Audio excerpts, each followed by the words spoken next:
இன்றைய திருக்குறள் என்ன அப்படின்னு பாத்தீங்கன்னா, எழுமை எழுபிறப்பும் உள்ளுவர் தங்கன் விழுமம் துடைத்தவர் நட்பு. சொல்லுவோமா? எழுமை எழுபிறப்பும் உள்ளுவர் தங்கன் விழுமம் துடைத்தவர் நட்பு. ஓகே, இந்த குறளுடைய பொருள் என்ன அப்படின்னு பாத்தீங்கன்னா, தக்க நேரத்தில் துன்பத்தை போக்கியவருடைய நட்பினை எழக்கூடிய எழுவகை பிறப்பிலும் நினைத்து போற்றுவர்.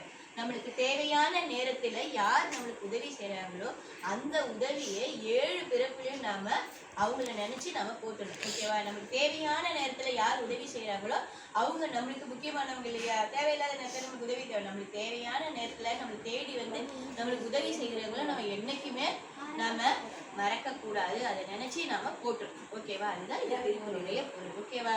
இன்னொரு டைம் சொல்லுவோமா? எழுமை எழுபிறப்பு